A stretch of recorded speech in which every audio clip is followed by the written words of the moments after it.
사랑해 주셔서 감사합니다. 이 시간 주님 앞에 나와 예배드립니다. 우리 예배를 받아주시옵소서. 감사합니다. 이 모든 말씀 예수님의 이름으로 기도드렸습니다. 아멘.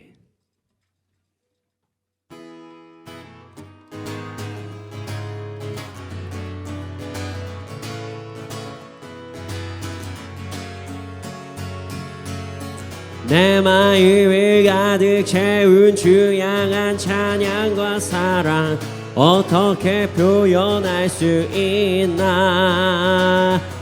수많은 찬양들로 그만 표현할 길 없어 다시 고백합니다. 수많은 멜로디와 찬양들을 드렸지만 다시 고백하기 원하네. 주님은 나의 사랑 삶의 중심 되시오니 주를 찬양합니다. 주 사랑해요 온 맘 다하여 말로 다 할 수 없어. 주 사랑해요 찬양받아 주소서. 내 마음을 가득 채운 주 향한 찬양과 사랑 어떻게 표현할 수 있나. 수많은 찬양들로 그만 표현할 길 없어 다시 고백합니다. 수많은 멜로디와 찬양들을 드렸지만 다시 고백하기 원하네. 주님은 나의 사랑 삶의 중심 되시오니 주를 찬양합니다. 주 사랑해요 온 맘 다하여 말로 다 할 수 없어. 주 사랑해요 찬양받아 주소서. 주 사랑해요 온 맘 다하여 말로 다 할 수 없어. 주 사랑해요 찬양받아 주소서. 내 마음을 가득 채운 주 향한 찬양과 사랑 어떻게 표현할 수 있나.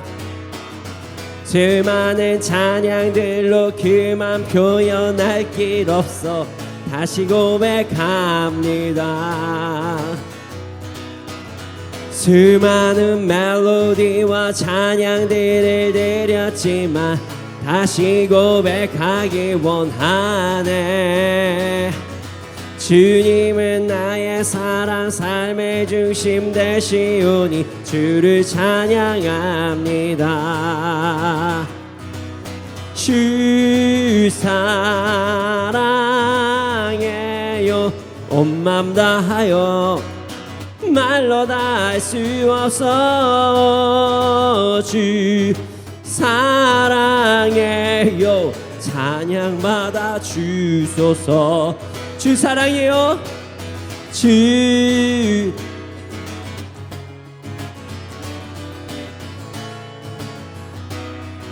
말로 다 할 수 없어. 주 사랑해요 찬양받아 주소서. 주님 사랑 다시 고백하는 새날 주심 감사해요. 주님 사랑 다시 고백하는 찬양 주심 감사해요. 주님 사랑 다시 고백하는 새날 주심 감사해요. 주님 사랑 다시 고백하는 찬양 주심 감사해요. 주 사랑해요. 온 맘 다하여 말로 다 할 수 없어. 주 사랑해요. 찬양 받아 주소서. 주 사랑해요. 온 맘 다하여 말로 다 할 수 없어. 주 사랑해요. 찬양 받아 주소서. 찬양 받아 주소서. 찬양 받아 주소서. 옳은 길 따르라 의의 길을 세계 만민의 길. 이 길 따라서 살 길을 온 세계에 전하세. 만백성이 나 어두운 밤 지나서 동뜬다. 환한 빛 보아라 저 빛. 주 예수의 나라 이 땅에 곧 오겠네 오겠네. 주 예수 따르라 승리의 주. 세계 만민이 돌아가. 길과 진리요 참 생명 내 창검을 붙쓰고 다 따르라 화평왕. 어두운 밤 지나서 동뜬다. 환한 빛 보아라 저 빛. 주 예수의 나라 이 땅에 곧 오겠네 오겠네. 놀라운 이 소식 알리어라. 세계 만민을 구하려 내 주 예수를 보내시 참 사랑의 하나님. 만백성이 따를 길. 어두운 밤 지나서 동뜬다. 환한 빛 보아라 저 빛. 주 예수의 나라 이 땅에 곧 오겠네 오겠네. 고난 길에 치고 찾아온 길. 많은 백성을 구한 길. 모두 나와서 믿어라. 내 이 진리에 살겠네. 어두운 밤 지나서 동뜬다. 환한 빛 보아라 저 빛. 주 예수의 나라 이 땅에 곧 오겠네 오겠네. 옳은 길 따르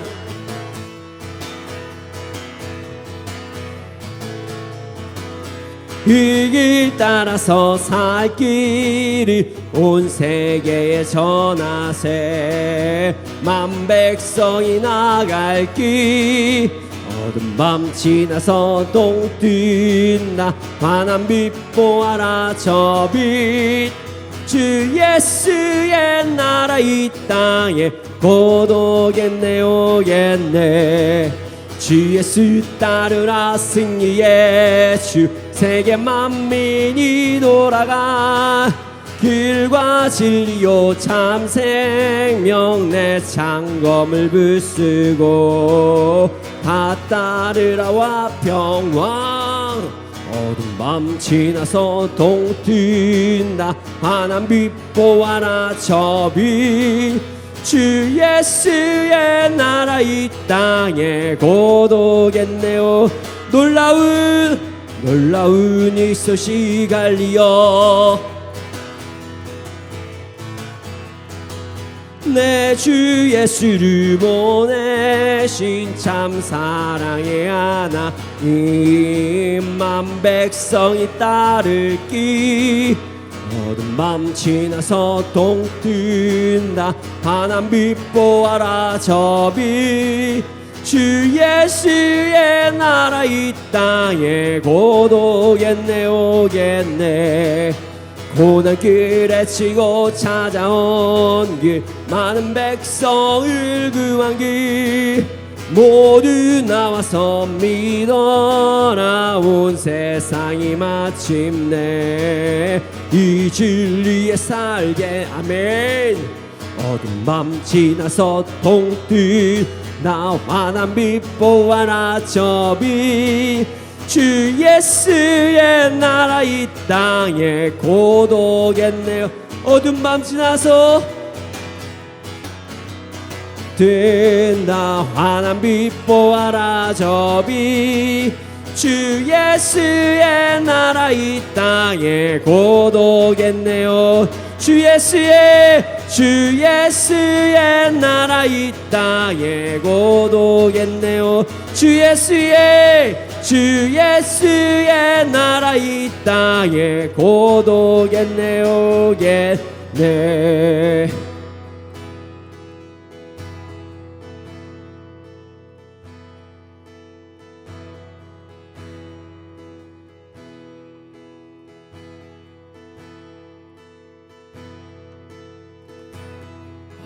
화려하지 않아도 정결하게 사는 삶, 가진 것이 적어도 감사하며 사는 삶, 내게 주신 작은 힘 나눠주며 사는 삶, 이것이 나의 삶의 행복이라오.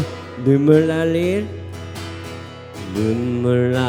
일 많지만 기도할 수 있는 것, 억울할 일 많으나 주를 위해 참는 것, 비록 짧은 작은 삶 주 뜻대로 사는 것, 이것이 나의 삶의 행복이라오.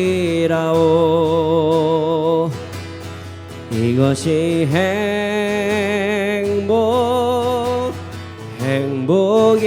행복이라오. 세상이 알 수 없는 하나님 선물, 이것이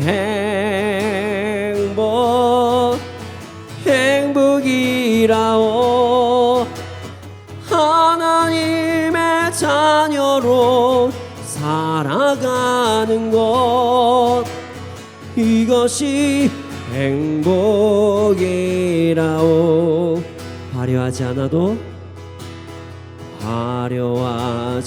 않아도 정결하게 사는 삶, 가진 것이 적어도 감사하며 사는 삶, 내게 주신 작은 힘 나눠주며 사는 삶, 이것이 나의 삶의 행복이라오. 눈물 날 일 많지만 기도할 수 있는 것, 억울할 일 많으나 주를 위해 참는 것, 비록 짧은 작은 삶 주 뜻대로 사는 것, 이것이 나의 삶의 행복이라오. 이것이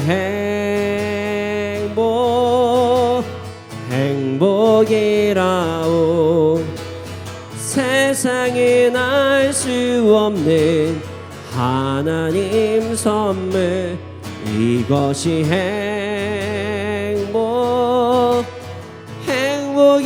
행복이라오. 하나님의 자녀로 살아가는 것, 이것이 행복이라. 이것이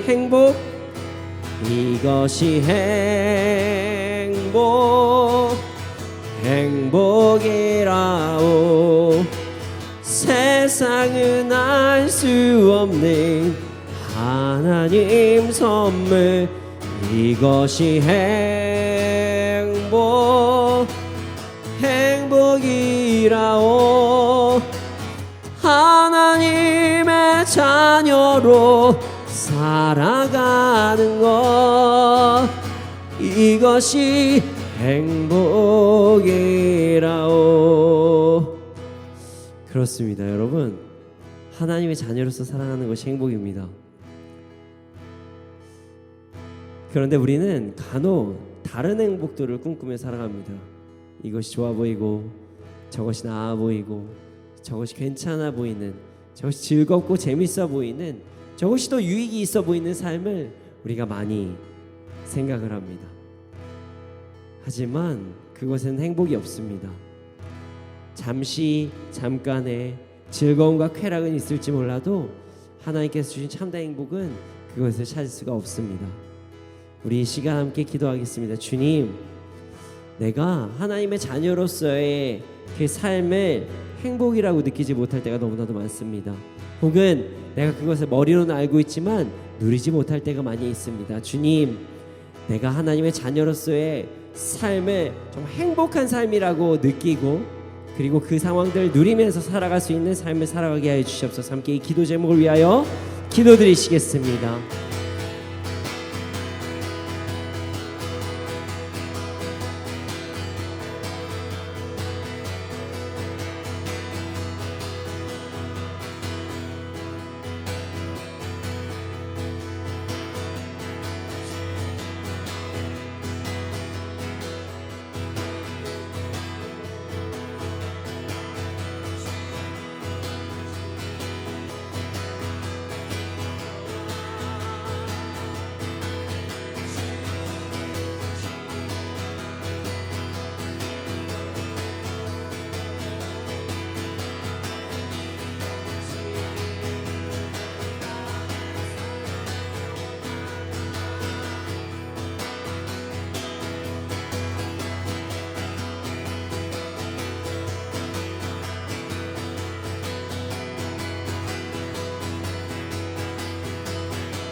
나를 지으신 주님,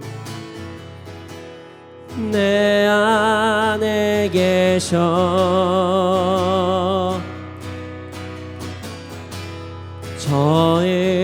처음부터 내 삶을 그의 손에 있었죠.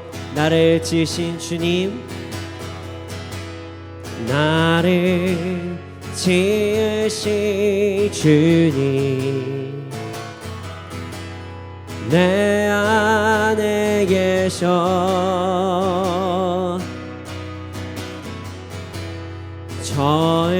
처음부터 내 삶을 그의 손에 있었죠.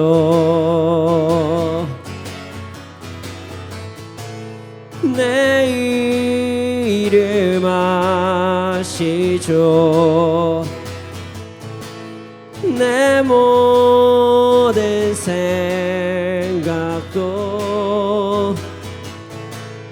내 흐르는 눈물 그가 닦아주셨죠. 그는 내 아버지, 그는 내 아버지, 난 그의 소유.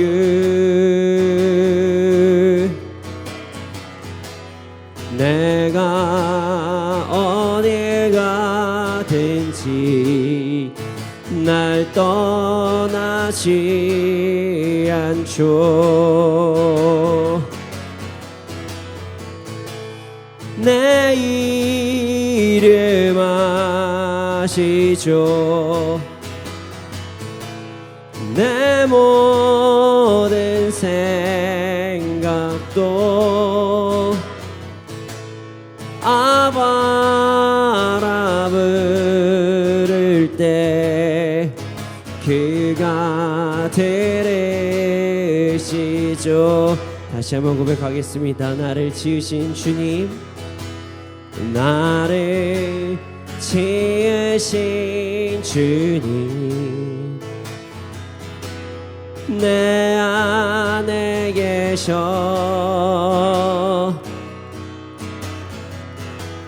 처음부터 내 삶을 그의 손에 있었죠.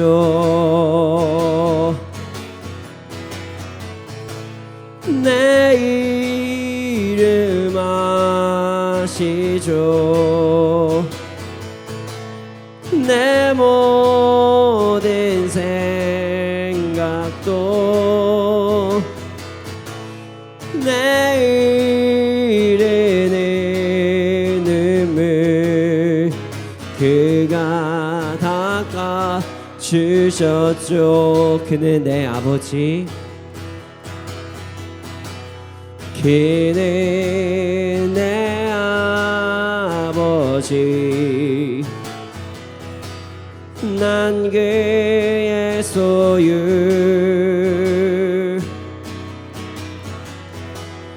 내가 어디 가든지 날 떠나지 않죠.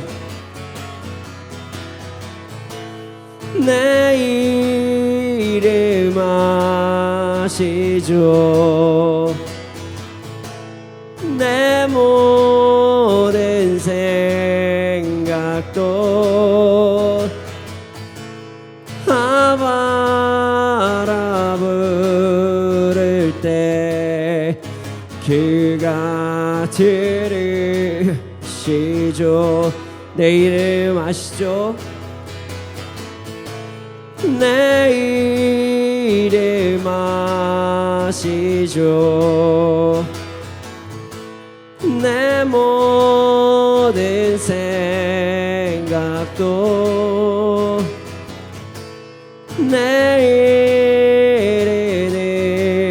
눈물 그가 닦아주셨죠. 내 이름 아시죠. 내 이름 아시죠. 내 모든 생각도 아바라 부를 때 그가 들으시죠.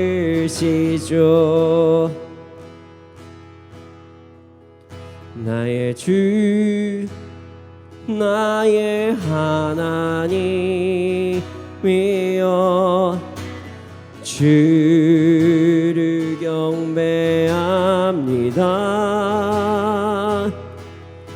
주 사랑하는 나의 마음을 주께서 아시나이다. 나의 주 나의 하나님이여 나의 주 나의 하나님이여 주를 경배합니다. 주 사랑하는 나의 마음을 주께서 아시나이다. 깨트릴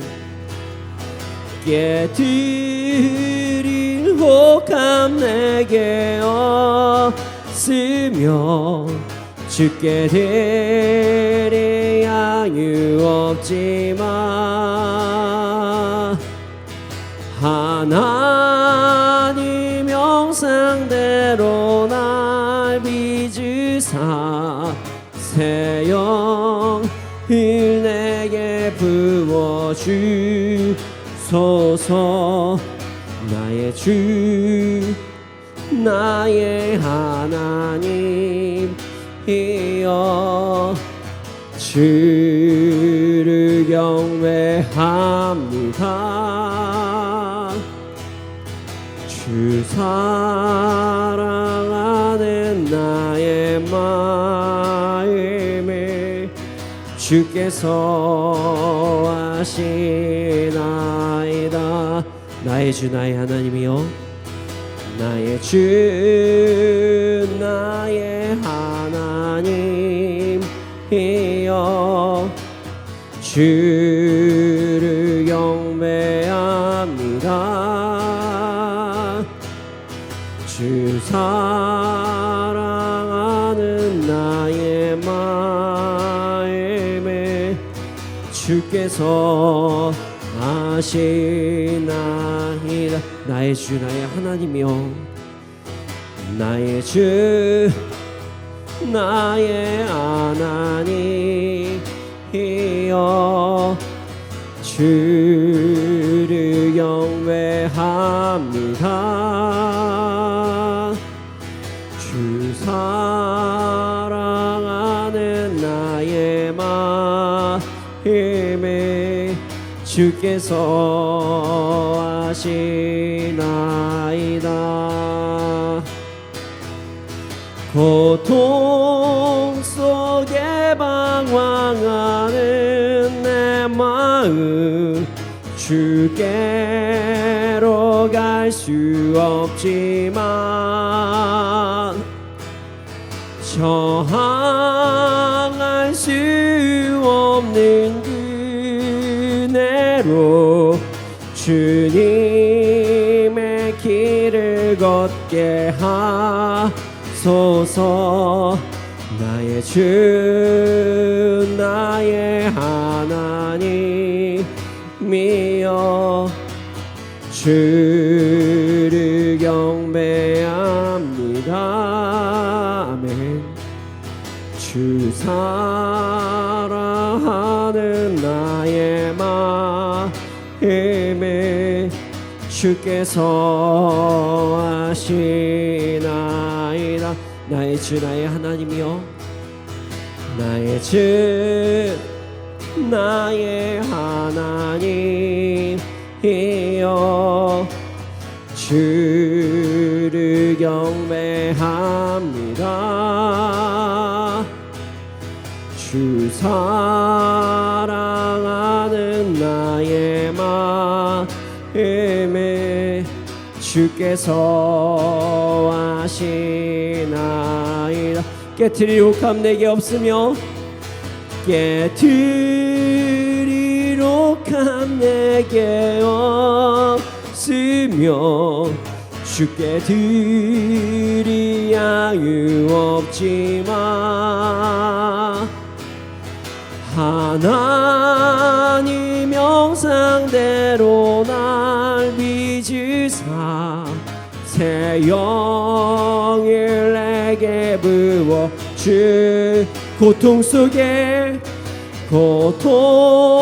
속에 방황하는 내 마음 주께로 갈 수 없지만 저항할 수 없는 그 은혜로 주님의 길을 걷게 하소서. 나의 주 나의 하나님이여 주를 경배합니다. 주 사랑하는 나의 마음이 주께서 아시나이다.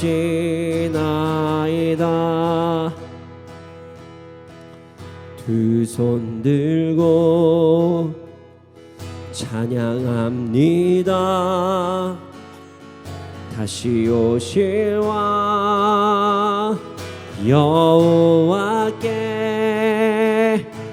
오직 주만이 나를 다스리네.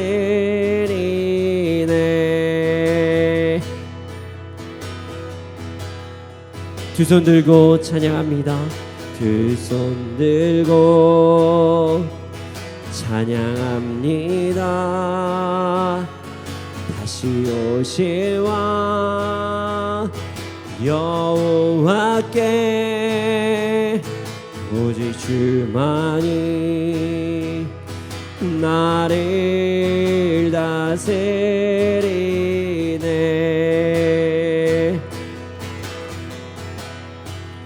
나 주님만을 섬기리.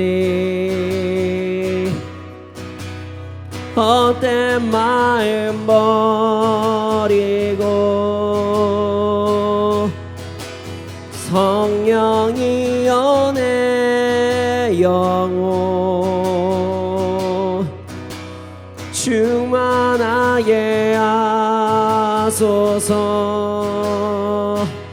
주님 앞에 내 생명 드리리라.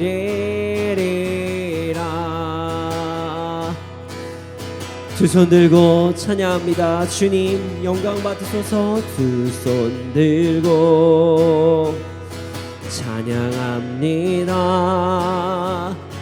다시 오실 왕 여호와께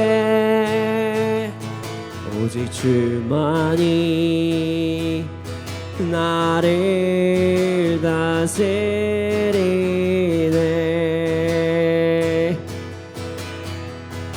두 손 들고 찬양합니다.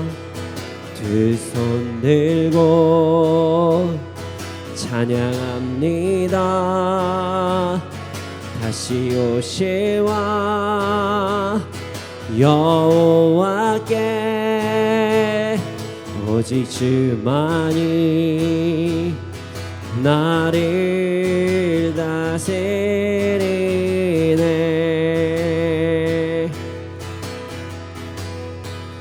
나 주님만을 섬기리.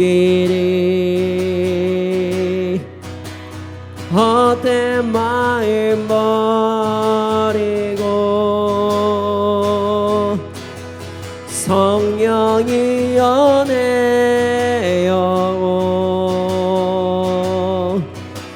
충만하게 하소서. 나 주님만을 주님만 섬기겠습니다. 주님, 전 주님만 섬기겠습니다. 헛된 마음 버리고 성령이 연애 영혼 충만하게 하소서. 주님 앞에 내 생명 드리리라. 이 시간 함께 기도하겠습니다. 주님, 이 시간 우리 가운데 역사해 주시고 인도하여 주시옵소서. 함께 예배를 위하여 기도드리시겠습니다.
사랑해 주님 감사합니다.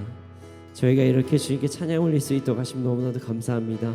주님, 우리가 주님께 우리의 모든 것을 드리면서 나아갈 수 있도록 하심을 감사합니다. 그런 삶을 살게 해주시옵소서. 주님, 말씀 시간입니다. 말씀 통해서 우리의 삶 변화되게 해주시고 우리가 더욱더 예수 그리스도를 모습을 본받아가며 살아갈 수 있도록 해주시옵소서. 감사합니다. 주님을 경배합니다. 이 모든 말씀 예수님의 이름으로 기도드렸습니다. 아멘.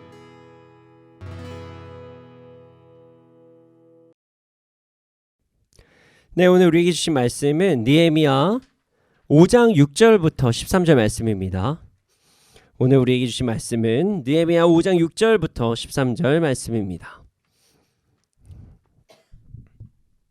네, 5장 6절부터 13절 말씀입니다. 함께 읽겠습니다. 시작.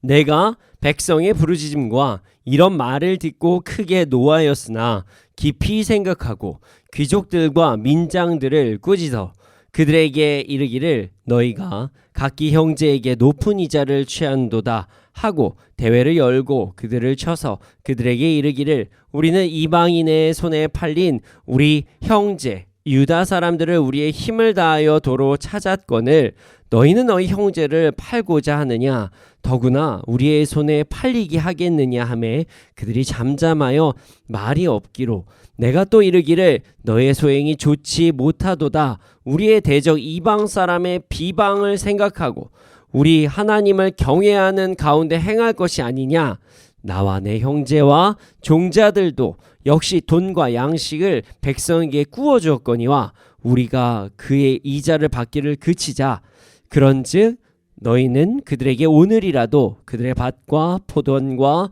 감람원과 집이며 너희가 구워준 돈이나 양식이나 새 포도주나 기름의 100분의 1을 돌려보내라. 그들이 하였더니 그들이 말하기를 우리가 당신의 말씀대로 행하여 돌려보내고 그들에게서 아무것도 요구하지 아니하리이다 하기로 내가 제사장들을 불러 그들에게 그 말대로 행하겠다고 맹세하게 하고 내가 옷자락을 털며 이르기를 이 말대로 행하지 아니하는 자는 모두 하나님이 또한 이와 같이 그 집과 산업에서 털어버리실지니 그는 곧 이렇게 털려서 빈손이 될지로다 하매 회중이 다 아멘 하고 여호와를 찬송하고 백성들이 그 말한 대로 행하였느니라. 아멘.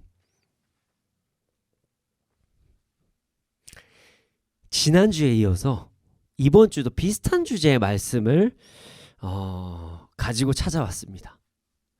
지난주는 성령님께서 운행하시는 순간은 공동체가 함께 모이는 순간이라고 말씀을 가지고 나눴죠.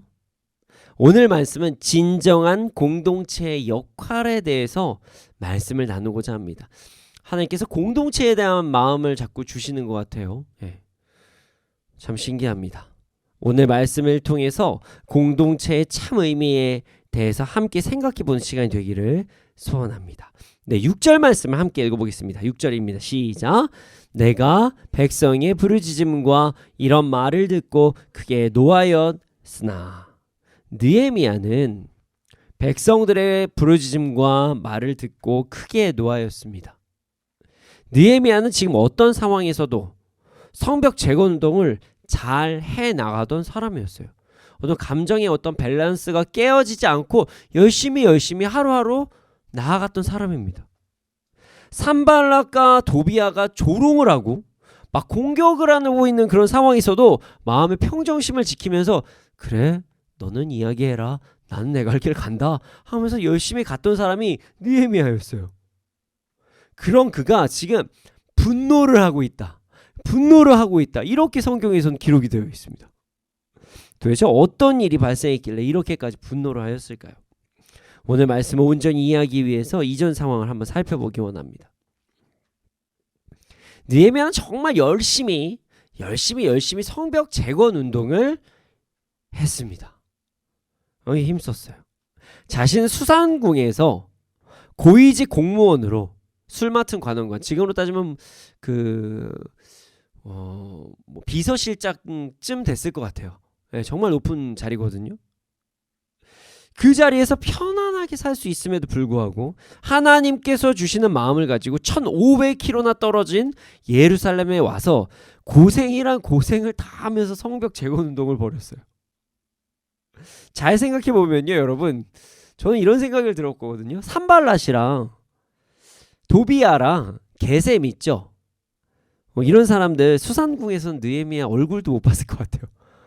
수산궁에서는 느헤미야의 이렇게 그림자도 밟지도 못할 만한 사람이 여기에서 자기 바운더리라고 정말 말도 안 돼. 느헤미야가 1500km 가가지고 왕한테 한마디만 하면 다 그냥 죽을 사람들이 자기 또 바운더리라고 좀 말도 안 되는 행동들을 합니다. 느헤미야 막 힘겨루기를 하려고요. 느헤미야가 비서실장급 되는데요. 지금 느헤미야는 아닥사스다의 총애를 받고 병사까지 데리고 오고 나무까지 받아온 사람이에요. 그런 사람한테 사마리아에서 좀 힘 좀 쓰고 아라비아에서 힘 좀 쓰는 사람이 텃세를 부리고 있다는 것이에요. 지금 말도 안 되는 거죠. 느헤미야는요 이런 행동을 다 참습니다. 아, 참 우습다. 참 우습네. 야, 참 뭐라고 나한테 까부냐 이러면서 그냥 넘어갔을 것 같아요. 왜냐면 상대를 하잖아요. 싸우게 되면 성벽 재건만 늦어지니까 그냥 얼마나 겁나면 저럴까 하고 그냥 그러려니 하고 성벽 재건 운동에만 집중을 합니다. 그렇게 멘탈이 강한 느헤미야가, 목적 중심적인 그 느헤미야가 이번엔 분노를 합니다. 이 분노의 이유는 이러합니다. 백성들이 생활고의 울부짖는 소리를 듣게 된 것이에요. 생활고의 울부짖는 소리. 그리고 그 울부짖는 소리가 마치 애굽에서 이스라엘 백성들의 울부짖음 같이 느꼈기 때문입니다. 애굽에서 종노릇하고 있었을 때 그 이스라엘 백성들의 울음과 지금 이 자리에서의 백성들의 울음이 동일하다고 느껴진 거예요. 물론 모세 시절에 있었던 느헤미야는 아니지만 그 치열한 그 울음소리를 느헤미야가 들었던 것이에요. 이들이 울부짖는 이유는 이러합니다. 열심히 성벽 재건을 위해서 힘쓰고 있는 것도 맞고 옳은 일을 하는 것도 맞지만 현재의 생활고가 너무 심한 거예요. 도저히 버틸 수가 없었던 것이죠. 그런데 그 생활고가 생긴 이유가 아주 가관입니다. 빚 때문이에요. 빚. 가문과 기근 때문에 돈을 빌려야 하는 상황이 생겼는데 이런 어려운 상황에서 고리 대금업자들이 높은 이자율로 돈을 빌려주고 폭리를 취해서 이들의 생활을 더 힘들게 했었던 것이죠. 어느 정도로 힘들었냐면 밭과 포도원이 전부 다 저당이 잡히고요. 빼앗기고요. 딸과 아들을 종으로 팔아야 될 그런 상황까지 발생했다는 것이에요. 심각하죠. 더 심각한 게 뭔지 아십니까? 이런 고리 대금업을 한 사람은 같은 유대인이었습니다. 유대인 중에서 돈이 많던 어떤 고관, 고위직 사람들이 백성들에게 고금리로 돈을 빌려주고 갚지 못하면 땅을 빼앗고 그들의 자녀들을 종으로 삼는 정말 말도 안 되는 행동을 했던 것이에요. 심각하죠. 지금 예루살렘의 성벽 재건 운동은요, 모두 어떻게 보면 좀 봉사활동식으로 어떤 돈을 받고 하는 행동이 아니었어요. 성벽 재건을 하는 그 동기부여를 한 것은 유대인의 삶의 목적인 온전한 예배 회복과 유대인들을 스스로 가족들을 보호하자 이런 얘기를 하면서 동기부여를 했죠. 그런 상황에서 동족, 동포끼리 이자놀이를 하고 그것으로 인해 서로의 땅을 빼앗고 종으로 삼는다? 말도 안 되는 일이 벌어진 것이죠. 이 너무나도 괘씸한 거예요. 성벽 재건 운동 너무나도 좋은 운동입니다. 꼭 해야만 했어요. 필요한 행동입니다. 그런 이런 좋은 운동도 먹고 사는 문제가 생기니까 나 못해 먹겠다. 나 안 해. 저 이거 못해요. 이제 그만할 거예요. 이렇게 백성들이 소리를 질렀던 거죠. 특히 오늘 본문은 아니지만 1절에 보면은 여인들이 소리 질렀다라는 내용이 나오는데요. 이게 너무 디테일한 내용이에요. 왜냐면 남자들은 성벽을 재건 운동하러 가잖아요. 그럼 어떻게 해요? 집에서 생활을 해야 되는 부인들이 돈이 없는 거예요. 그러니까 너무 힘드니까 이야기를 하는 거죠. 느헤미야, 저희 남편이 그냥 보내주세요. 이건 아닌 것 같아요. 저희도 이제 죽겠어요. 이건 못 해먹겠어요. 이건 아니에요. 이렇게 얘기한 상황인 거예요. 산발락과 도비아의 공격도 이겨낸 예루살렘 사람들이 동족끼리 고금리 이자 사업을 하는 사람들로 인해서 분란이 일어난 것입니다. 참 가슴 아픈 일이 발생한 거죠. 그로 인해서 느헤미야가 분노합니다. 다른 곳에서 공격이 들어온 것이 아니라 내부에서 자신의 욕심으로 분열이 일어났으니까 얼마나 화가 났겠습니까? 느헤미야는 사람들의 울부짖음에 가슴 아파했어요. 정말 분노를 했습니다. 뭐 이런 사람들이 다 있어? 이런 식으로 분노는 했지만 바로 어떤 조치를 취하진 않았습니다. 보다 정확하고 객관적인 판단을 하기 위해서 잠시 행동을 보류합니다. 자, 7절 8절을 함께 읽어보겠습니다. 함께 읽겠습니다. 시작. 깊이 생각하고 귀족들과 민장들을 꾸짖어 그들에게 이르기를 너희가 각기 형제에게 높은 이자를 취하는도다 하고 대회를 열고 그들을 쳐서 그들에게 이르기를 우리는 이방인의 손에 팔린 우리 형제 유다 사람들을 우리의 힘을 다하여 도로 찾았거늘 너희는 너희 형제들을 팔고자 하느냐 더구나 우리의 손에 팔리게 하겠느냐 하매 그들이 잠잠하여 말이 없기로. 일단 깊이 생각을 합니다. 이게 왜 어디서부터 발생한 문제인가? 그리고 이거를 실질적으로 어떻게 해결을 해야 되는가? 문제를 삼아서 문제에 대해서 이야기하는 것 이건 누구나 할 수 있는 이야기예요. 근데 이것에 대해서 해결책을 내놓는 게 중요합니다. 여러분 틀린 그림 찾기 하는 거는 그렇게 어렵지 않는데요. 그걸 보수하는 작업이 어려운 거예요. 느헤미야는 알았던 거죠. 내가 그래서 잘못했다고만 얘기하고 하면 이 문제는 해결이 안 된다. 다음 스텝을 어떻게 해야 될지도 정확하게 판단한 다음에 얘기해야 된다. 이렇게 결정했던 거죠. 그리고 그들이 어떤 잘못을 했는지 어느 정도의 이자율을 받고 있는지 그럼 이것에 대해서 이 사람도 괜찮고 저 사람도 괜찮을 수 있는 방법이 무엇인지를 조사를 합니다. 그리고 치례를 결정합니다. 이렇게 해요. 일단 사람들 앞에서 면을 세워주기 위해서 귀족과 민장들 거기 관리들을요 먼저 불러요.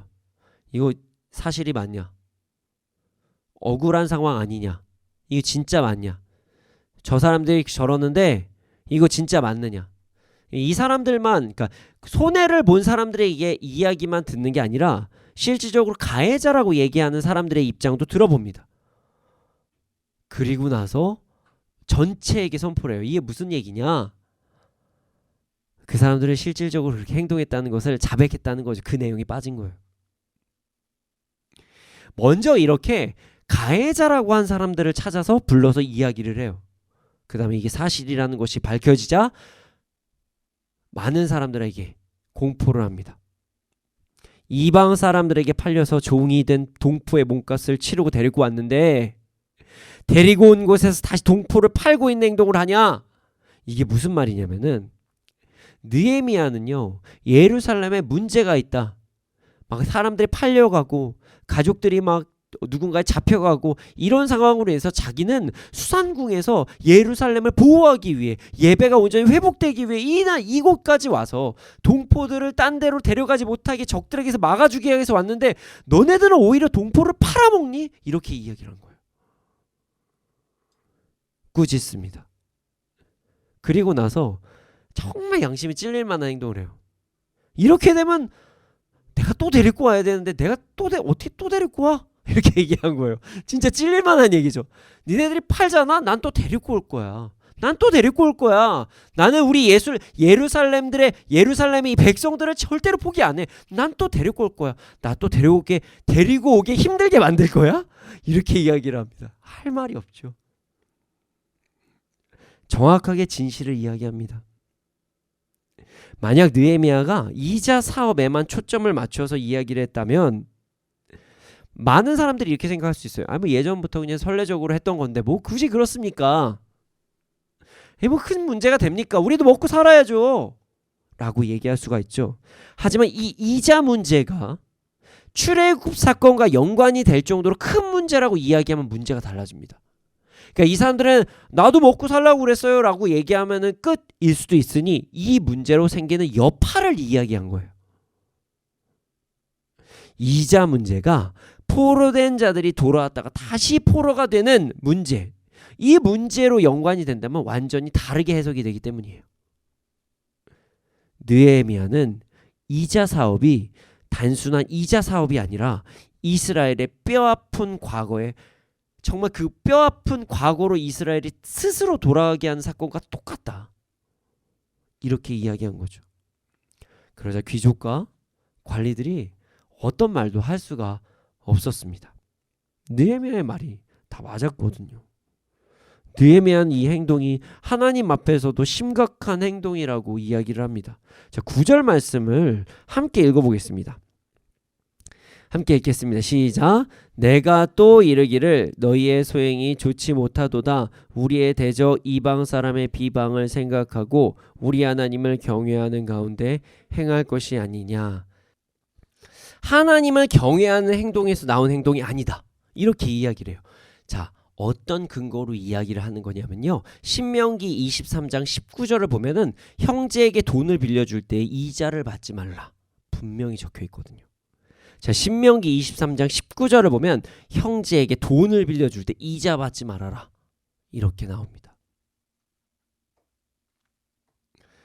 그리고 나서 느헤미야는 이렇게 얘기를 해요. 형제끼리 이렇게 이자 받음으로써 또한 형제를 팔아먹는 행동을 하면 이방 사람들도 야 우리도 안 그러는데 너 하나님의 백성들이 이런 행동을 하니 야 진짜 니네 하나님 참 대단한 하나님이시구나 뭐 이런 식으로 하나님의 자녀들을 행동으로 인해서 하나님까지 욕보이게 한다 뭐 이렇게 이야기를 하는 것이에요. 그러니 이제 하나님을 경외하는 가운데 행동을 해야 된다 이렇게 느헤미야가 이야기한 거죠. 느헤미야는 자신이 어떻게 삶을 살고 있는지를 이어서 이야기합니다. 그리고 어떻게 그들이 해야 할지도 대책을 마련합니다. 자, 10절, 11절 말씀을 함께 읽어보겠습니다. 함께 읽겠습니다. 시작. 나와 내 형제와 종자들도 역시 돈과 양식을 백성에게 구워 주었거니와 우리가 그 이자 받기를 그치자. 그런즉 너희는 그들에게 오늘이라도 그들의 밭과 포도원과 감람원과 집이며 너희가 구워준 돈이나 양식이나 새 포도주나 기름의 100분의 1을 돌려보내라 하였더니 자신과 자신의 친족과 느헤미야의 아랫사람도 백성들에게 돈과 곡식을 구워주고 있다고 이야기를 합니다. 그러니까 돈을 구워주는 일이 잘못됐다고 이야기하는 게 아니라는 거예요. 지금 이자를 받음으로써 문제가 생기는 거다. 이걸 정확히 문제에 제시를 합니다. 그리고 앞으로 밭과 포도원과 올리브밭과 집을 담보로 빼앗은 사람들은 당장 돌려주라고 이야기를 합니다. 빚을 진 사람이 빚을 갚을 수 있도록 기본적인 생활을 할 수 있도록 해야 된다 이거죠. 아니 뭔가 있어야지 뭐 빚을 갚든 말든 하잖아요. 예를 들어서 어떤 사람이 기계가 있어야지 공장이 돌아가는데 이 기계를 돈을 안 준다고 기계를 누가 회수를 해가요. 그러면 돈을 갚을 수 있는 방법이 있습니까? 그렇게 행동하는 사람이 미련한 행동이라는 거죠. 기본적인 것은 건드려서는 안 된다. 이렇게 이야기하는 것입니다. 느헤미야가 나도 이 사람들한테 돈을 빌려준다, 곡식을 빌려준다 꼭 이 얘기를 왜 했을까요? 이런 경우가 있거든요. 그래? 나 앞으로 아무도 돈 안 빌려줄 거야. 나한테 뭐라고 그랬으니까 이제 돈 안 빌려주고 말지 뭐. 이렇게 해서 그냥 자기가 기분이 나쁘다고 요즘에 청년들 말로 그냥 던져버릴 때가 있어요. 그래 싫어? 오케이 알았어. 나 앞으로 돈 안 빌려주면 되지 뭐. 한번 굶어봐. 뭐 알아서 이자라도 낼 테니까 돈 빌려달라고 할걸? 느헤미야 그럴 거야 아마. 누가 손하는지 한번 알아볼까? 이렇게 얘기할 수가 있거든요. 그래서 나 돈 빌려준다를 먼저 얘기한 거예요. 참 지혜롭죠. 사람들이 정말 도망칠 구멍을 안 만들어놔요. 참 좋은 리더예요, 리더. 비싼 이자도 다 돌려주라고 얘기하고요. 느헤미야의 이런 치리로 인해서 예루살렘에 다시 평화가 찾아옵니다. 자, 12절 13절 말씀을 함께 읽어보겠습니다. 함께 읽겠습니다. 시작.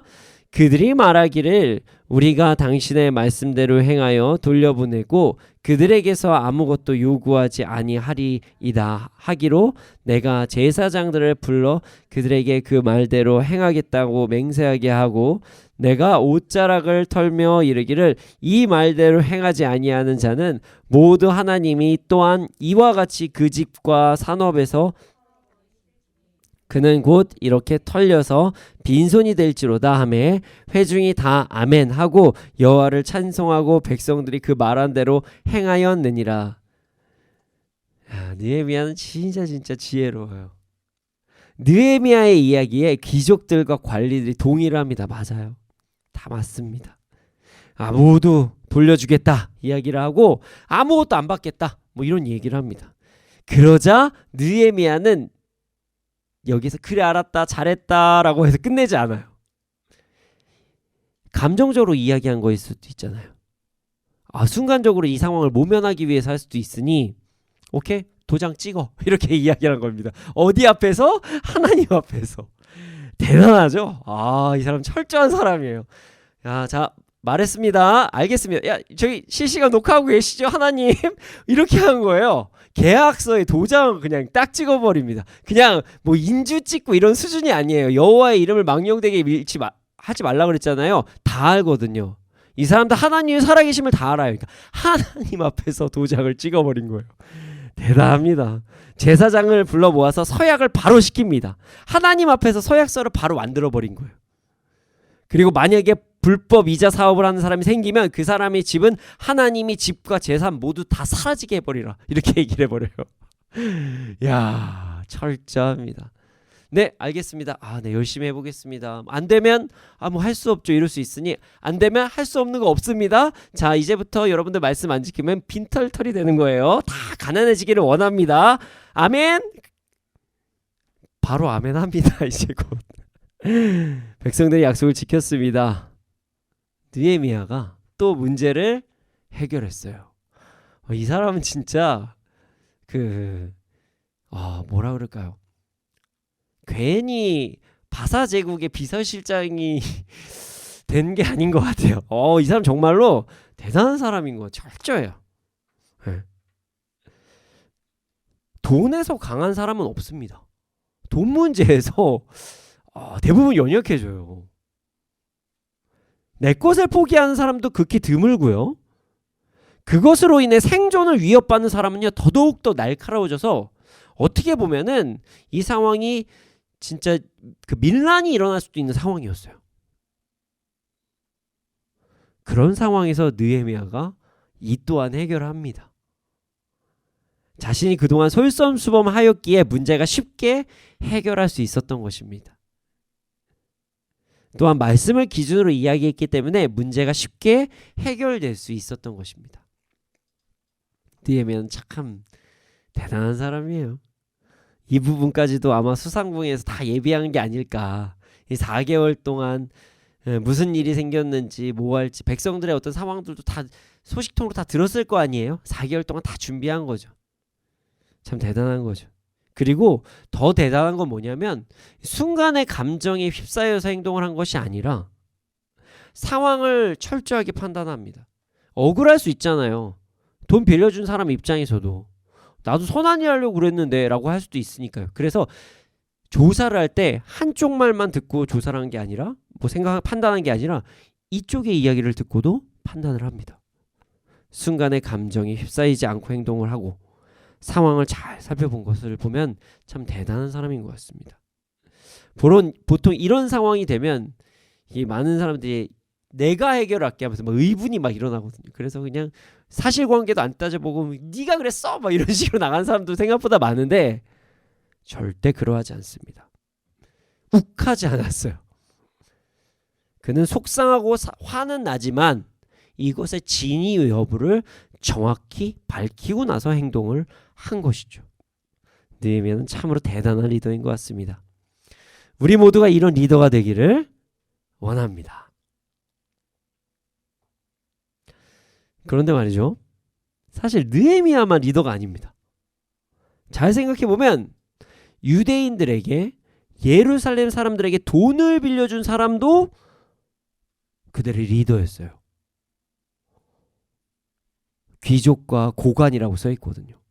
그러니까 리더들이 백성들에게 그렇게 행동했던 것이에요. 귀족과 관리자들, 그렇게 나와 있어요.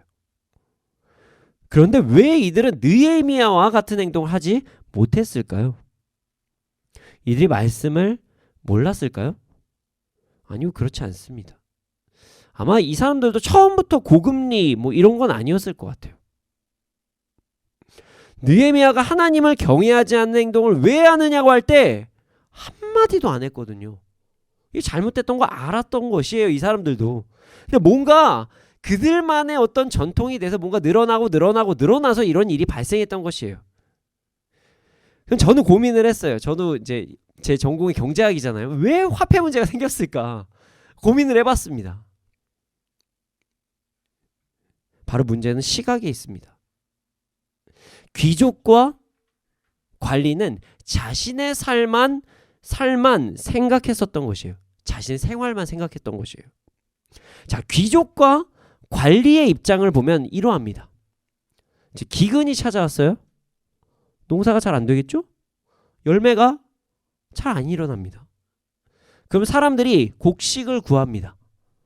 아니, 돈을 구하게 됩니다. 일단 기본적인 생활은 해야 되니까요. 의식주의 생활을 해야 되는데 돈은 있어야 되잖아요. 기근이 찾아서 문제가 생겼으니 이웃끼리 돈을 좀 꿀 수도 있죠. 자, 그럼 곡식과 돈을 구하는 사람이 있다면 그들에게 돈과 곡식을 제공해 주는 사람이 있겠죠? 그래야지 뭔가가 성립이 되잖아요. 이걸 경제학에서는 수요와 공급의 원리라고 이야기합니다. 그리고 나서 생겨나는 것이 자연스럽게 무엇이냐? 그것을 우리가 시장이라고 합니다. 우리가 그냥 그 전통시장만 시장이 아니라요, 뭔가가 거래되면 우리는 시장이라고 얘기해요. 그래서 이 재래시장만 시장인가요? 주식시장도 시장이라고 하잖아요. 돈에 대한 시장, 곡물에 대한 시장이 생긴 것입니다. 그리고 거래를 하기 시작합니다. 자, 거래를 하면 뭔가 이득을 취하려고 한 사람이 생기겠죠? 이때 많은 돈을 벌기 위해 노력하는 사람들이 생겼을 것입니다. 그로 인해 발생한 것이 무엇이냐면요, 여러분, 금융시장이에요. 금융시장. 그렇습니다. 사는 것이 힘들어지면 자체적으로 금융시장이 생깁니다. 그것을 그 유명한 우리는 사채라고 하죠. 사채는 정말 힘든 사람들이 많이 찾습니다. 웬만해서는 제2, 제3, 제4까지 안 가거든요. 정말 어떤 상황이 생기면 그때 사채를 써요. 지금이야 법적으로 금리가 정해져 있죠. 20% 넘기면 안 돼요. 19.3%인가요? 제가 정확히 기억이 안 나요. 19.3일 거예요. 당시에는 그런 어떤 금융에 대한 법도 없었습니다. 자, 급한 사람은 돈이 필요해요. 돈을 빌립니다. 그럼 사람들이 거래를 하기 시작하겠죠? 근데 돈이라는 게 한정돼 있어요. 그러면 나 빌려줘 이렇게 얘기하겠죠. 그럼 돈이 한정돼 있으니까 처음에는 막 그냥 공짜로 나눠주다가 갚어 하다가 어떤 사람이 한 명이 이렇게 시작한 거예요. 나 다음에 쌀 100가마니 빌리면은 내가 한 5가마니 더 줄게, 이렇게 이야기를 합니다. 자, 그러면은 비공식적으로 시장이 생기는 거예요. 그래서 이렇게 되는 거예요. 처음엔 1%. 이 사람만 계속 돈을 빌려주는 거예요. 1% 몰래 하니까. 그러면은 이 사실을 알고 어떤 사람은 갑자기 2% 이렇게 이야기를 합니다. 자, 2% 하니까 누가 2% 받고 3%, 5% 이렇게 진행이 되는 거예요. 그러다가 진짜 급하니까 어떤 사람이 10% 이렇게 이야기를 합니다. 정확하진 않지만 당시의 평균적 금리가 40%에서 60%였다고 이야기를 합니다. 여러분 40에서 60%면 진짜 심각한 겁니다. 심지어 이게 월인지 년인지도 모른대요. 어떻게 되냐면요. 100만 원 빌리잖아요. 1년에 이자가 60만 원입니다. 1년에 이자가 60만 원이에요. 지금 다들 우리나라 금리 때문에 난리죠. 그래서 1억 빌리는데 1년에 이자 4%였을 땐 400만 원인데 지금 한 5%, 6%, 7%, 8% 되니까 800만 원 2배가 됐다. 여러분 60%면요. 1억 빌렸는데 한 1년에 6천만 원 내야 된다는 거예요. 이거 진짜 현실적으로 생각을 해야 돼. 이건 살 수가 없어요. 웬만한 사채도 이렇게 안 해요. 예, 물론 진짜 심각한 사채는 뭐 더블 가는 이건 정말 말도 안 되는 거지만요. 아주 심각한 거죠. 정말 현실적으로 들여지시죠? 귀족들과 관리는 속으로 이런 생각도 했어요. 내가 언제 이자율을 올렸나? 자기들이 와서 빌려달라고 했었고 그냥 시장에서 이렇게 된 건데 억울할 수도 있을 거예요. 그리고 자기는 뭐 그냥 가만히 있으면 내가 뭐 돈을 좀 벌었네. 그러고 있었겠죠. 아마 이렇게 시장이 생겼을 것입니다. 왜냐면 그들도 말씀을 아니까요. 귀족들은 그냥 가만히 있었죠. 자기들끼리 알아서 하겠지 뭐. 돈 생겼네? 아무것도 안 하는데 1억 빌려줬더니 6천만 원 생겼네? 와, 하나님의 은혜! 이런 거 간증하시는 분들 생각보다 많습니다. 너무 노골적인가? 이거 방송으로 나가면 안 되나요? 네.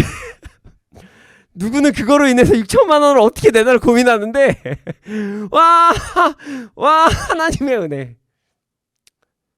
너무 직설적으로 얘기한 것 같기도 하고요. 귀족과 관리는 자신의 배를 불릴 만한 좋은 기회가 찾아왔다고 생각한 겁니다.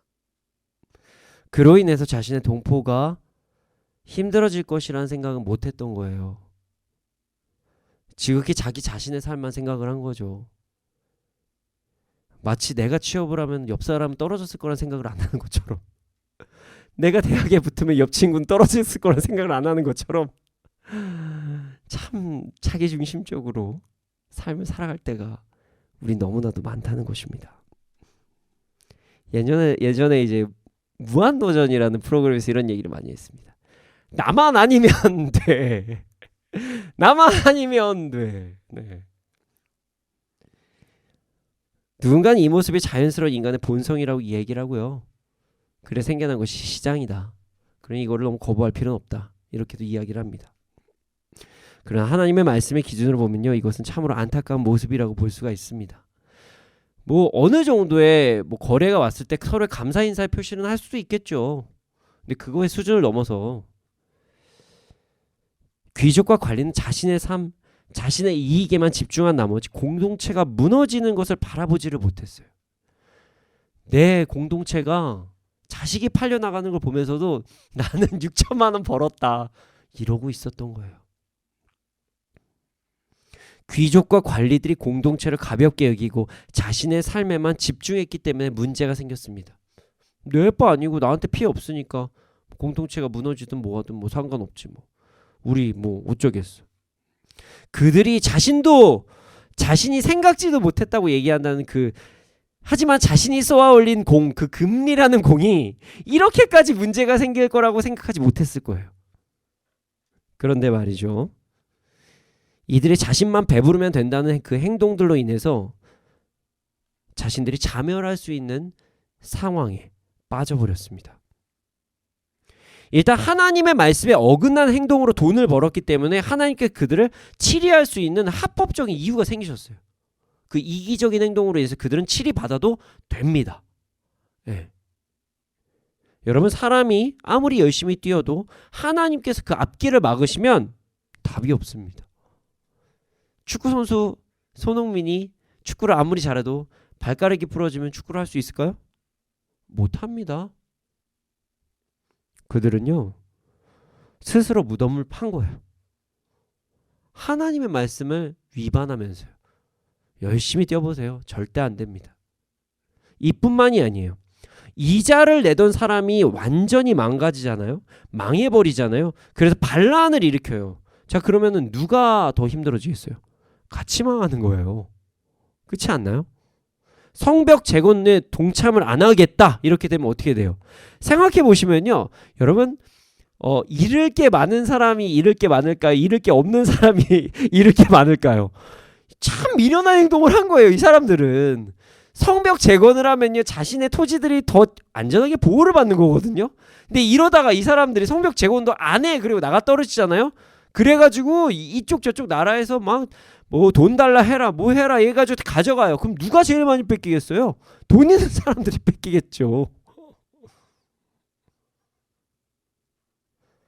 성벽 재건을 통해서 가장 유익이 많은 사람은요, 사실은 많은 것을 가지고 있던 사람들이었습니다. 성벽 재건을 하면 자신의 사유재산을 더 쉽게 지킬 수 있었거든요. 이들은 순간의 이익, 자신의 삶에만 집중하느라 공동체를 바라보지 못하고 문제를 궁극적으로 다 같이 망하는 길을 선택하게 된 것입니다. 그 완전히 언발에 오줌는 그런 행동을 한 거죠. 여러분, 우리도 우리의 삶을 되돌아보기를 소원합니다. 공동체를 확대하면은 전 세계까지 여러분들 확대하실 수 있으니까 제가 좀 제안을 한번 해볼게요. 오늘은 특별하게 신앙 공동체로 한번 범위를 좀 좁혀서 이야기를 해보겠습니다. 여러분들은 신앙 공동체에 대한 의식을 가지고 계십니까? 여러분은 여러분의 교회에 대해서 얼만큼의 마음을 가지고 계십니까? 여러분들의 주위에 있는 동역자들에게 어떤 마음을 가지고 계십니까? 여러분은 여러분들의 영적 지도자에 대한 어떤 마음을 가지고 계십니까? 여러분들은 여러분들이 섬기고 있는 셀원, 순원, 그룹원들에게 어떤 마음을 가지고 계십니까? 그리고 어떻게 행동을 하고 계십니까?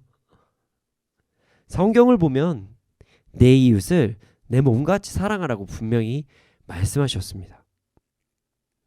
여러분은 여러분들의 몸과 같이 신앙 공동체 식구들을 생각하고 계십니까? 지체의식을 갖고 살아가고 계십니까? 이제 우리의 주위를 한번 둘러보기를 소원합니다. 교회 안에 지쳐있는 식구들이 있을 수 있습니다. 여러분의 영적 지도자, 셀리더, 순장, 디렉터, 간사님, 전도사님, 강도사님, 목사님을 살펴봐 주시기를 소원합니다. 주일에만 한번 왔다가 혹은 교회나 선교단체에서 얼굴만 보고 지나가는 것이 아니라 교회 안에서, 신앙 공동체 안에서 그들의 삶에도 관심을 가져다 주기를 소원합니다. 그럼 우리가 짧게 한번 소그룹 한번 이야기를 해볼까요? 소그룹의 리더만 있으면 소그룹이 유지가 될 수 있을까요? 어렵겠죠? 반대로 소그룹 리더에 문제가 생기면 그 소그룹은 정말 힘든 상황에 처해질 수가 있습니다. 천하보다 한 영혼이 귀하다고 말씀하셨고요. 그 영혼이 여러분 옆에서 예배를 다 드리고 계시는 거예요. 여러분들은 여러분들의 삶을 생각하느라 여러분은 옆 사람들의 생각을 못 하실 때가 너무 많지 않습니까? 나만 아니면 돼. 옆 사람이 다치든 힘들든 죽어가든 뭐 하든 나만 아니면 돼. 그러진 않으셨습니까? 여러분들의 영적 지도자에게 문제가 생기잖아요. 자, 뭐 간단하게 얘기하면 저희 MIT에서 저한테 문제가 생기거나, 전 순전한 교회 담임 목사로도 있으니까 순전한 교회 담임 목사는 제가 만약에 갑자기 여러 가지 무슨 문제가 생겼어요. 그럼 어떻게 될까요? 제가 한번 코로나 걸렸을 때, 와, 이거 진짜 심각하다. 이거 일주일이니까 망정이지, 만약에 내가 그럴 일은 없겠지만 한 1년 정도 격리되는 일이 생기면 교회 선교단체 문 닫겠다. 왜냐면 지금은 뭔가 제가 대책이 제가 저희 정미중 간사한테 모든 걸 막 다 이야기는 해줬지만 아직까지 설교를 하긴 힘들지 않을까요?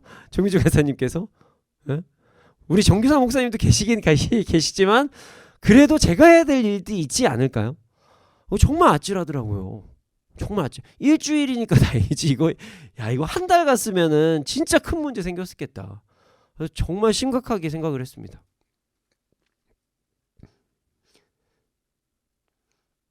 여러분, 자신의 삶에만 집중하는 것이 아닌 신앙 공동체의 구성, 그리고 가족들, 리더들의 삶도 둘러보기를 소원합니다. 나의 상황, 나의 문제에만 집중하느라 옆에 있는 자들이 무너지는 것을 모르고 살 수도 있어요. 옆에 있는 사람이 무너지면 어떤 일이 발생할지도 한번 생각해 보시면 좋을 것 같아요. 그로 인해 하나님께서 우리에게 주신 사명이, 우리에게 주신 가정이란 공동체가, 우리에게 주신 교회라는 공동체가, 이 선교단체가 무너질 수도 있다는 사실을 절대로 잊지 말아야 돼요. 그럼 공동체 어떻게 돌봐야 될까요? 자, 신앙 공동체 기준이라고 말씀을 드렸으니 이야기를 해보죠. 단순합니다. 내 이웃을 내 몸과 같이 돌보면 됩니다. 근데 너무 어렵죠. 좀 어려운 것부터 말씀을 드릴게요. 자, 내 가족에 10만큼 집중을 했다.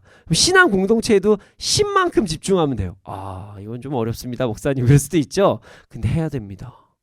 해야 되는 거예요. 이건 제 얘기가, 여러분 제 얘기가 아니에요. 성경에 써 있잖아요. 여러분 제 얘기가 아니에요. 여러분 성경 말씀을 거부하십니까? 아유, 제 얘기가 아니에요. 오해하시면 안 돼요. 이게 스탠다드예요. 이게 너무 어렵다. 자, 그러면은 다른 기준을 한번 생각해 보겠습니다. 너무 처음부터 어렵습니다라고 하실 수도 있기 때문에, 자, 나와 나의 가족을 위해서 1시간을 기도하셨다면 교회와 공동체와 동역자들을 위해서도 1시간을 기도하는 것입니다. 나와 나의 가족을 위해서 1시간을 사용했다면 교회와 공동체 동역자들을 위해서도 1시간을 사용하는 것입니다. 나와 나의 가족들을 위해서 현실적인 한 만 원을 사용했다면 교회와 공동체 동역자들을 위해서도 10,000원을 사용하면 되는 것입니다. 어려우신가요? 좀 어려울 수도 있죠. 자, 그럼 10분의 1로 한번 이야기를 해보죠. 그 11조. 자, 11조 당연히 하실 테니까 명령이잖아요. 그러니까 뭐 하시겠죠. 뭐 제가 검사는 안 하면, 저도 재정 관리를 정미중 간사님께서 다 기록을 하시지 제가 다 하지는 않고요. 보기는 합니다. 헌금 내역을 보긴 하지만 그걸 가지고 뭔가를 생각하지는 않습니다. 그러나 뭐 11조는 기본적으로 다 하실 거라고 믿습니다. 자, 그거는 하실 테니 다른 10분의 1, 그러면 10분의 1하고 또 10분의 1을요. 공동체와 식구들과 이웃을 위해 사용하는 것입니다. 그리고 여러 가지 헌금까지 하시면 본인이 쓰는 것은 10분의 7 정도는 쓰시겠네요. 그러면 본인과 본인의 가족을 위해서 10분의 7을 쓰시고 11조는 11조로, 그리고 10분의 1은 공동체와 식구들과 이웃을 위해서, 그리고 10분의 1은 뭐 헌금이랑 뭐 구제금 뭐 이렇게 사용하시면 뭐 이게 현실적인 방안이 아닐까, 이런 생각이 됩니다. 자, 시간도 한번 이야기를 해보죠. 하루가 24시간이니까 하루 2.4시간은 주님과 교제함을 위해서, 2.4시간은 공동체와 이웃을 위해 사용할 수가 있겠네요. 이것도 어렵죠. 어려울 수도 있습니다. 이런 방법도 있다는 거 잊지 마십시오. 그래서 요즘에는 그냥 일반적으로 11조에 대해서 많이들 알고 있잖아요. 헌금에 대해서는. 그래서 많은 사람들이 10분의 1의 시간을 매일매일 주님께 드립니다. 뭐 이런 것들을 이제 운동이 많이 일어나기도 합니다. 뭐 이런 방법도 있다는 것입니다. 자유롭게 하시면 됩니다. 제가 이야기하는 것의 중심은 이것이에요. 마음만 먹고 좋다는 것만 알고 행동으로 옮기지 않잖아요. 좋죠. 네, 기도해야죠. 네, 그렇게 뭐 재정도 사용해야죠. 네, 시간도 그렇게 사용해야죠. 좋은 건 압니다. 네, 좋습니다. 근데 안 하면은 안 된다는 거예요. 느헤미야가 그러니까 바로 하나님 앞에서 도장을 찍어버립니다. 우리도 여기서 한번 도장 한번 찍어볼까요? 네, 하나님 앞에서 이따가 저희 다 기도해야 하는 시간이 있으니까 뭐 어떻게 서약을 하시든 알아서 하시고, 네, 여기서 제가 이렇게 하십시오 라고는 안 하겠지만 여러 가지 대안은 드렸어요. 이 방법도 있고 저 방법도 있으니 여러분들은 이제 이후에 기도의 시간에 하나님 앞에 서약을 좀 해보셨으면 좋겠습니다. 각자 상황에 맞게 행동하시면 됩니다. 이게 여러 가지 뭐 시간이 정말 안 되시는 분들이 계실 수도 있고 재정이 너무 안 되시는 분들이 계실 수도 있어요. 그러니까 각자마다 다르거든요. 그러니 정말 자신의 상황에 맞게 냉철하게 분석을 해서, 냉철하게 내가 하루의 시간을 이렇게 쓰고 있다. 내가 재정을 이렇게 쓰고 있다. 내가 지금 또 시간과 재정 또 뭐 여러 가지들을 이렇게 쓰고 있다. 이런 것들을 다 나눠 보시고 철저하게 하나님 앞에 드릴 것, 공동체에게 사용할 것들을 나누어서 실제로 행동하시면 좋을 것 같습니다. 느헤미야가 모범을 보이고 귀족과 관리들이 바로 자신의 것을 내어놓았던 것처럼 말입니다. 여러분, 이제부터 나의 상황, 나의 가족에게만 집중하는 것이 아니라 신앙 공동체와 우리의 이웃을 돌아보는 시각을 가지기를 소원합니다. 각자의 상황에 따라 섬기는 부분이 좀 다를 수도 있어요. 가지고 있는 것과 상황이 다 다르기 때문입니다. 그러나 마음을 가지고 생각을 가지고만 있는 것이 아니라 언젠간 해야지가 아니라 오늘부터 하는 우리가 되기를 소원합니다. 이제 행동으로 신앙 공동체와 이웃을 돌아보기를 소원합니다. 그래서 하나님께서 기뻐하시는 공동체를 이루고 사명을 이루며 이 땅에서도 풍성한 삶을 살아가는 우리가 되기를 소원합니다. 이 시간 함께 찬양하기를 원합니다. 자, 어떤 찬양을 마지막 찬양으로 할까 고민을 하다가 이 찬양을 결정하였습니다. 보통 뭐 당신의 섬김이 뭐 이런 찬양으로 많이 생각을 하는데요. 그런 게 아니라 저는 우리가 이렇게 하는 모든 행동들이 다 주를 위함이고 주를 찬양하기 위함이라는 것을 다시 생각하며 우리 보좌 앞에 모였네. 함께 주를 찬양하며 하나님을 함께 높이는 행동이 서로를 섬기는 것이라는 것을 잊지 않고 나아가기를 원하며 이 찬양을 선곡하였습니다. 이 시간 함께 이 찬양의 가사를 묵상하면서 서로를 섬기고 주님을 온전히 찬양하는 우리가 되기를 소원합니다.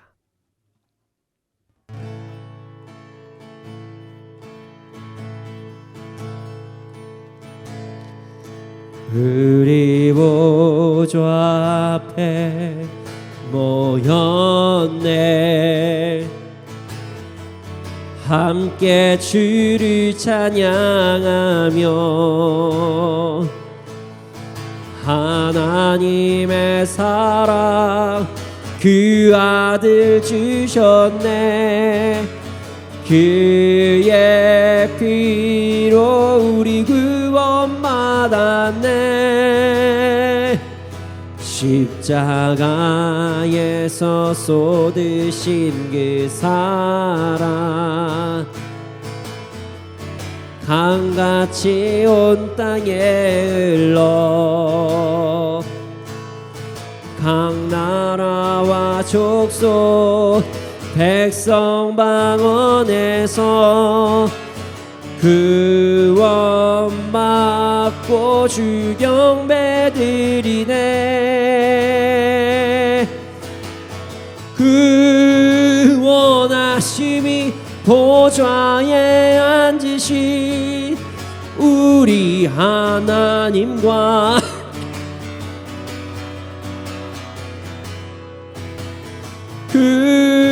구원하심이 보좌에 앉으신 우리 하나님과 어린 양께 있도다. 우리 보좌 앞에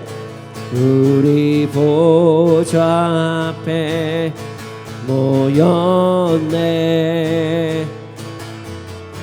함께 주를 찬양하며 하나님의 사랑 그 아들 주셨네.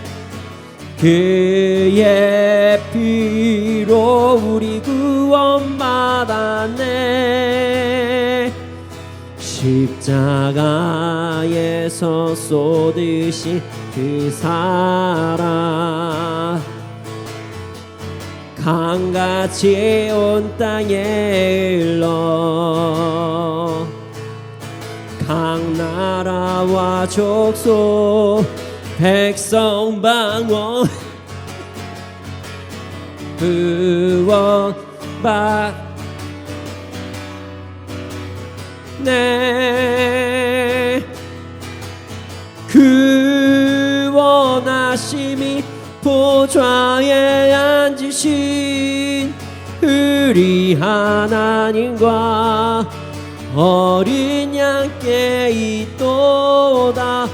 그 원하심이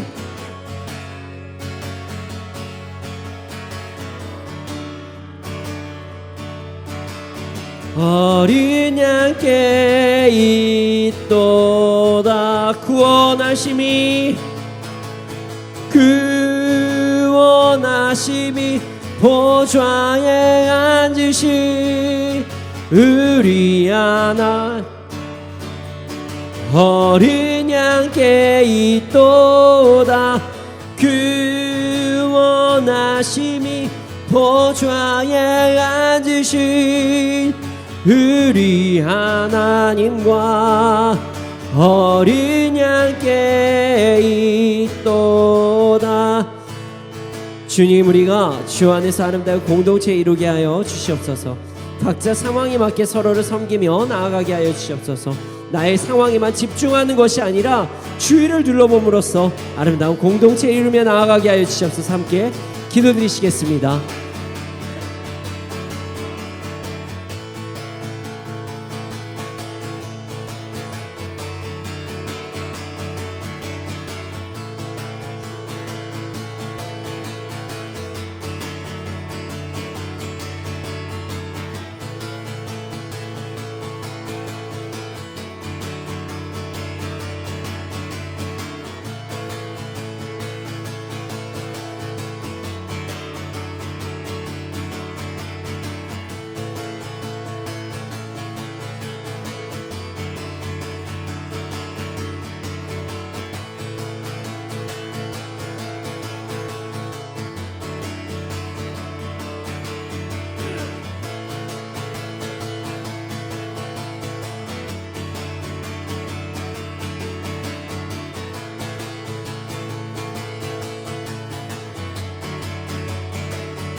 사랑해 주님 감사합니다. 저희들 모여서 이 시간 함께 공동체에 대해서 생각해 볼 수 있는 시간을 주시며 너무나도 감사합니다.